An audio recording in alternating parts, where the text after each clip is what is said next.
бързо, а той е по-бързо. Някой път се влачат като такова. Влачат се нарочно. И при нас се научиха, защото режат глави много и да пешеходна пътека. И застане и те гледа, сега застане на средата пукал, да. и те гледа, ти му махаш, нали, правиш му знак, както минава, ти да. Той обаче не реагира и продължава още повече да цикля. Просто нарочно някой. Тук зависи на какви ще попаднеш.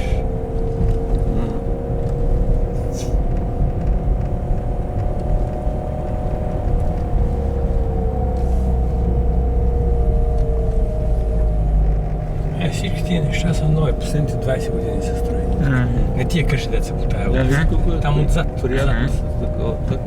Обаче тук е далеч, тук трябва да ходиш на гарата, да вземеш влак да работиш, трябва да вземеш рейс, автобус или с колата, там пък такова няма паркинги достатъчно и всичко се плаща. А тук вече това е старото, ето виж, това е много хубава кръчмичка. Един път само съм идвал тук да пия бира. Лятото беше хубаво, топло време. С това си точно като малко градче такова. Да, сега е малко градче. Това е много, съвсем скоро го построих. То се личи, да. Обаче тук е много шумно. Много трафик. Много голям трафик. Тя е основна.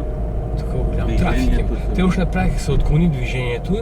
Има, обаче аз никога не минавам по отклоненото движение. Предположим да си минал тук.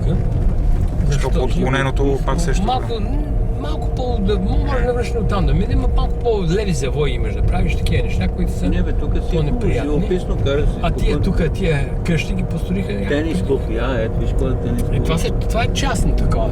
Тук има една лама има. Това бялото. Не, конче. Не, това е конче. Имаше една лама тук имаш.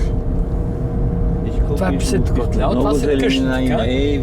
Това е по американски образец, малко направени тия. Отцепено с плетове. Не, плетват са много хубави неща. Много е приятно. Това казвам отцепено, да не се вижда. Да, точно така. Какво се случва точно? Аз спрях климатизацията. Да, въздух е перфектно. Духа отзад. Нямаш проблем. По-добре въздух да влиза отвънка. Тук вече може. Ето отклонението от тук съм минала. Обаче, после такова, аз тук си карам. В момента супер спокойно, някакво по една-две коли само. Защото тук няма, тук е по-скоро, тук събота и неделя може да има много повече движение.